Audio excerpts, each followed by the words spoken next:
Ready for another MPG test drive?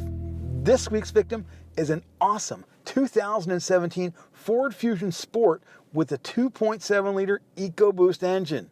We're going to take it out on the highway, see how she does at highway speeds. I'm definitely going to include a 0 to 60 or two at the end of this video.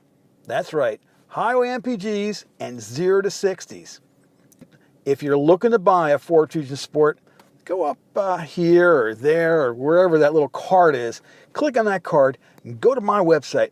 You can get a local price. The sticker, that doesn't really matter because the dealer, they're going to price it whatever they price it at locally. So if you're in the market for a Fusion Sport, go up to that card, go to my site, get the info. The Fusion Sport is rated at 17 city, 26 highway, and I've got almost 300 miles on the car so far this week.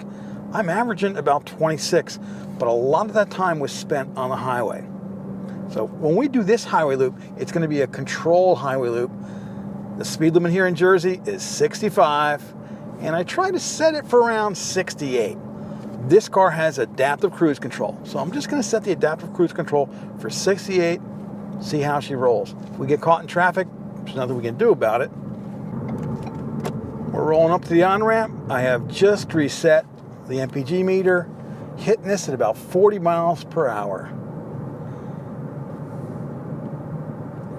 Feels pretty good. Nice and stable. Real nice. Now I'm going to ease onto the throttle.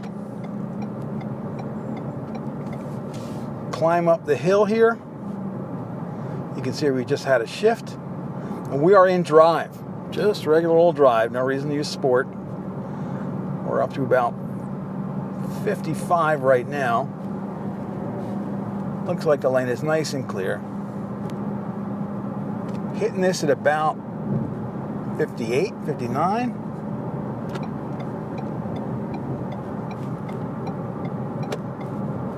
In lane at 60.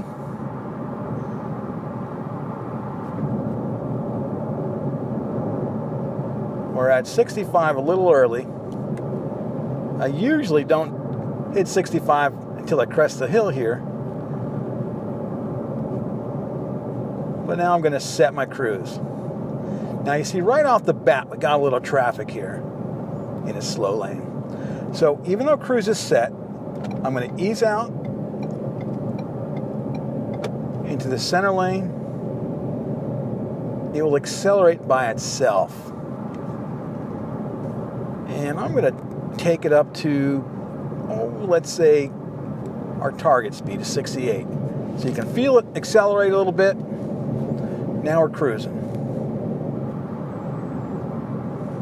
If you've never driven a car with adaptive cruise control before, let me tell you, it is an absolute treat. Because when you're going a set speed and you start creeping up on some slow cars in front of you, it slows down all by itself. Let me show you what I mean. We're still moving along at a pretty good clip, 68, but we're rolling into some traffic. And you'll see this box truck, he's been sitting in a center lane, and he's going a bit slower than I am. So as I approach him, the car automatically slows itself down and maintains distance, which is pretty cool. With normal cruise control, you just run right up to his bumper and into him. There'd be nothing to stop you. But with adaptive cruise control, it slows you down and maintains a set distance. So right now we're going about 64, and I'm going to change the distance so that we get maybe a little bit closer to him.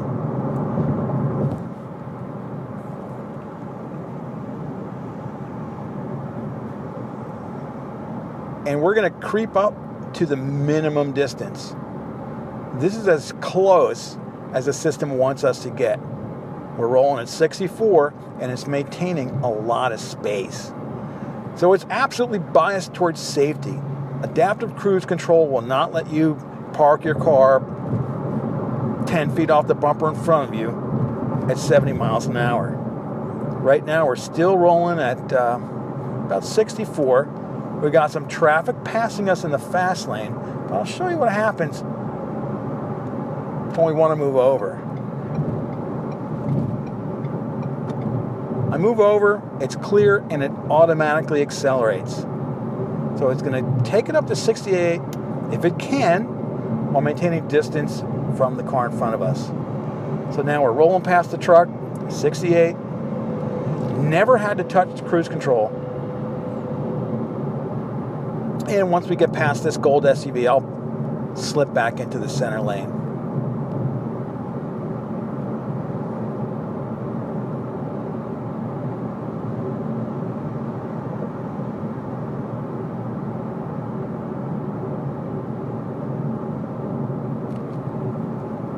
This car is equipped with blind spot mirrors as well, so it's really well suited to highway travel. Interesting Jeep over there. And we're rolling down the center lane at 68. Not going too fast in my book.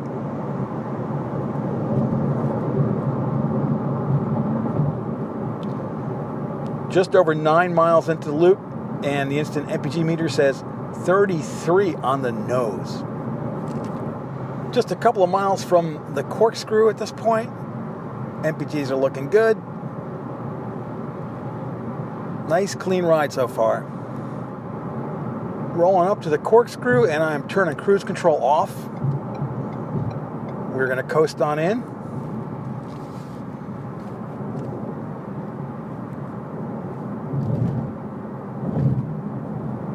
And this will not be a real clean ride through the corkscrew because we've got slow movers in front of us.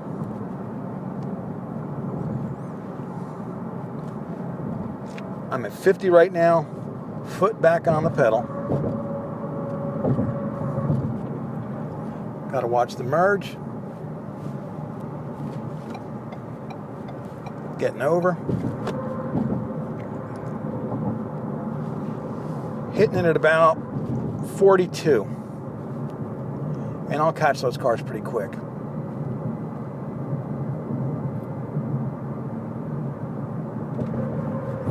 Really nice and smooth through here.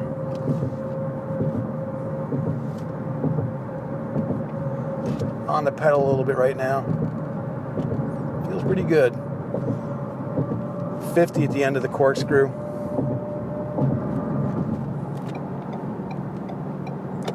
MPG meter says 34.1. It'll drop.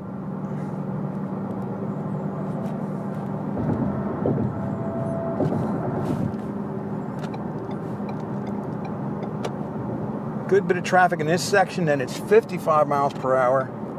Cops are in here heavy because it gets a little tricky. So you definitely don't want to speed through here. That said, I'm doing about 61 because I'm keeping up with traffic. We're back to 65 mile an hour road.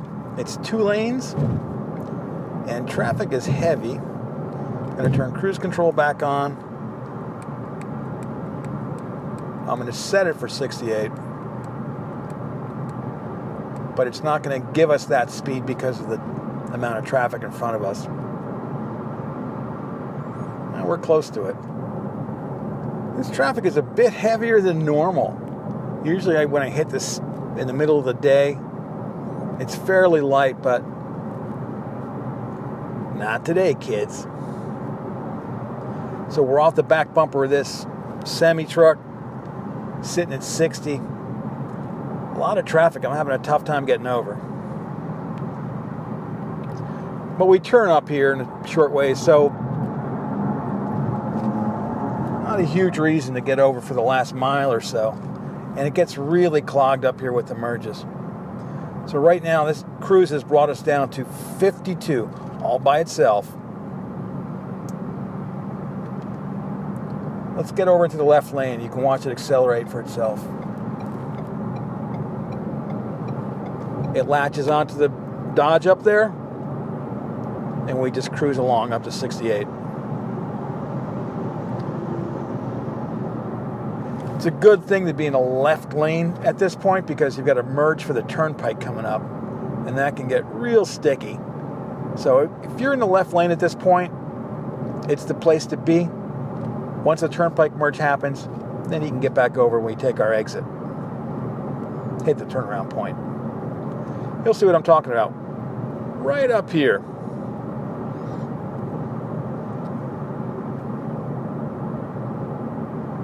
That blue container is getting off for the turnpike. And on the other side of the bridge, you'll see people getting on. The trick to getting great mileage is maintaining speed when you can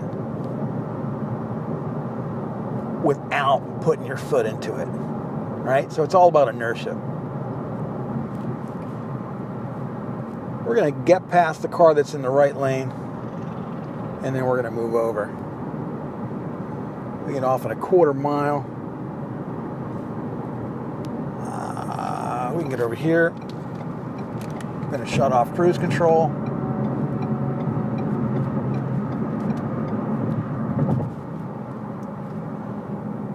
And here's our ramp. Normally I cruise down this ramp at a pretty good clip in case I can catch the light. But that's not happening today. There was a downshift. Again, we're in drive, not in sport mode. No reason to be in sport mode on the highway. It's just going to eat up your gas. Now, if I catch the green light here, it is a bonus for fuel economy on the run. So I just did sneak through on the yellow. We're good.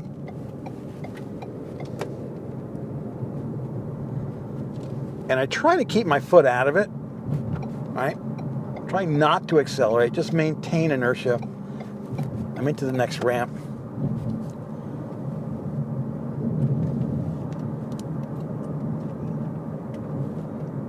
And at the halfway point, we're at 34 miles per gallon. That's pretty good considering what the spec is.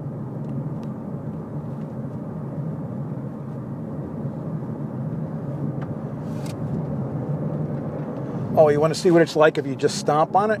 Here we go.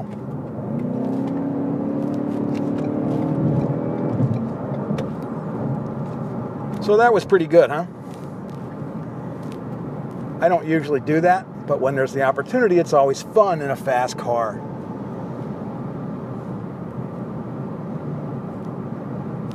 Cruise control is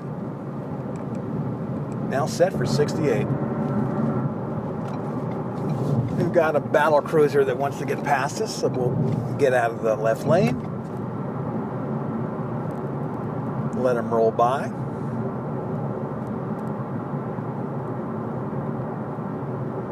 Watch us slow up here.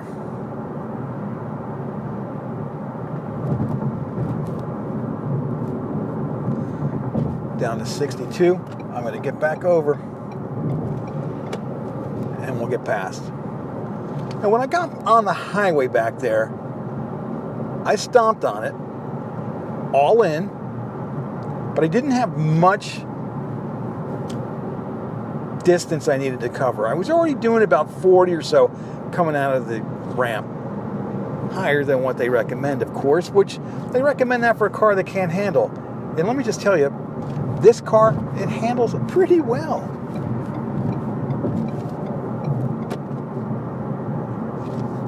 You always lose when you accelerate, especially uphill. But as an example, we were at 34 back there. And then we were at 32.5 MPG. So yeah, we lost a little bit. Just the way it is. You're always going to lose.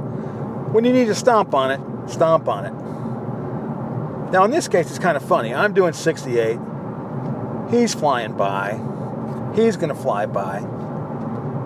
More than likely, there'll be cops sitting up there just because the traffic is real heavy.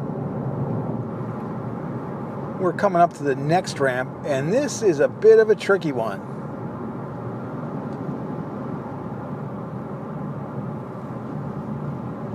Remember what I was saying about there always being cops up there?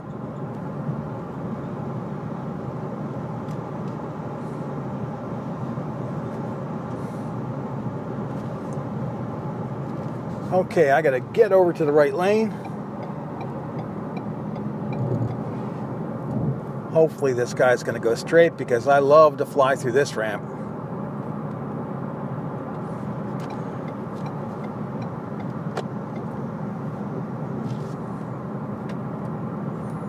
There's a tractor trailer up there. We want to slow down a bit.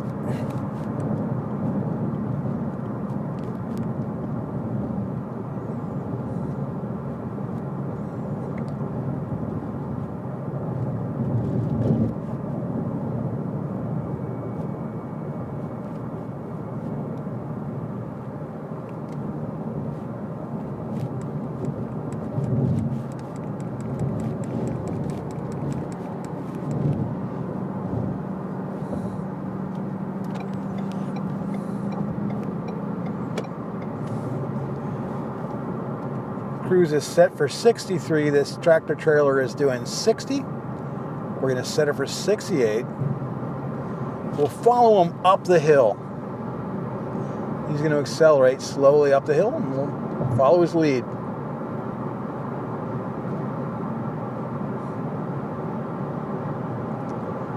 For some strange reason, he's getting into the center lane. Perhaps he anticipates the merge.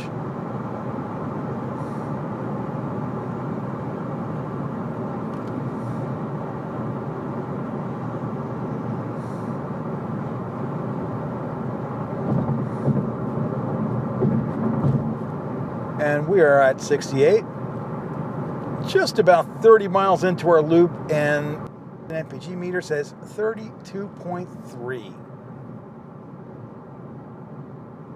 EcoBoost is all about small displacement, direct injection, and forced induction.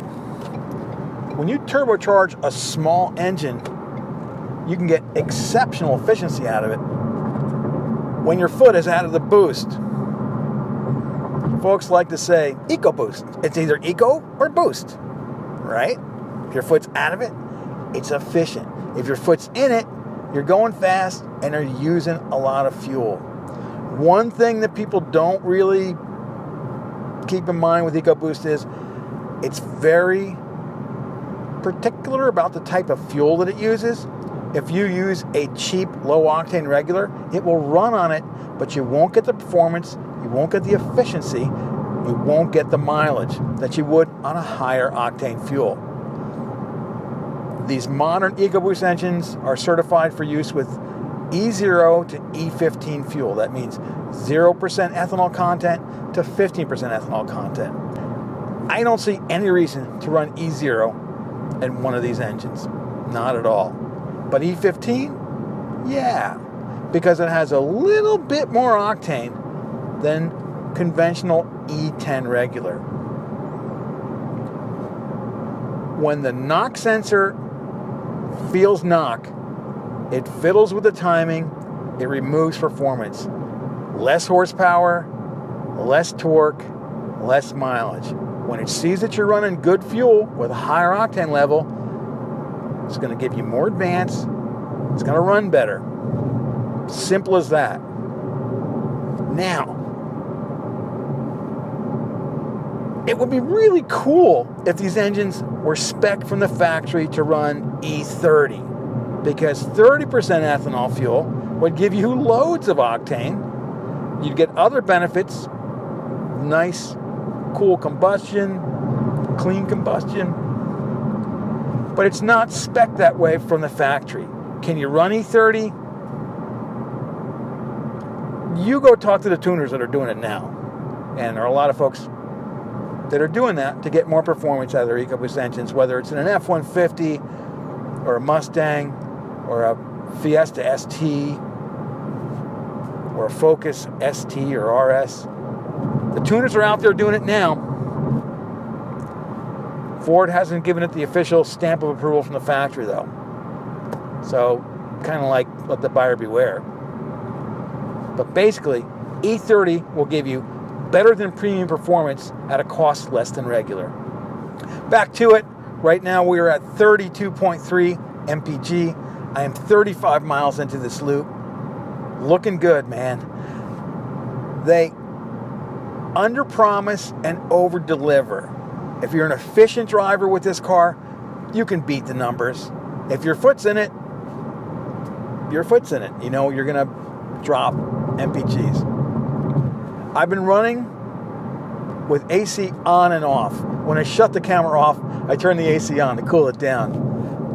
When I turn the camera back on, I shut the AC off to cut down on the noise. So this run is like not quite half and half AC on. It is 82 degrees out, kind of humid. It's Jersey in August, and it's kind of cool. But yeah, half AC, half not. And we're looking at 32.3 miles per gallon. We'll be rolling up to the end pretty soon here, and I'll give you a final tally on that. After we get done with this, we got the 0 to 60s coming up, and just want to remind you, if you're interested in a Fusion and you want a local price, go up to that card wherever it is, or down in the description. Go to mpgomatic.com and get your local price. I dig this car a lot. I'm looking for reasons why I want to criticize it. I don't know, you know. I'm not getting into the sticker right now, but I probably can't afford it because I do what I do for a living. But I'll bet you there's really aggressive leasing. So you got to go check it out. There's a whole range of vehicles that you could be shopping this Fusion Sport against. Might be the Regal, might be the Charger, might be an Audi. I don't know. You tell me. Would you shop this against an Audi? Depends on whether I'm spending your money or mine. I like this a lot. You know, I think you get a lot in this package. It's not a car that's ostentatious. It's not going to be a car that's going to be expensive to fix down the road compared to an imported car.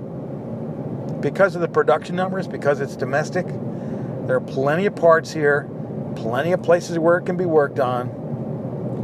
So it's all good. Okay, we are getting off. Cruise control is off. And we are coasting down the ramp. Let's see what the final number looks like. The mileage is just shy of 42 miles. And the MPGs, 32.3. That's pretty awesome for this much performance. It's all in the way you drive it, though. You drive it at 75, it's going to get less. You drive it at 55, it'll probably get more. But we were parked with the cruise control at 3 miles over the limit. And because it was adaptive cruise, it automatically compensated for traffic. Great stuff. If you're thinking about it, go drive it. All right? Get that local price. Go drive it. Once you do,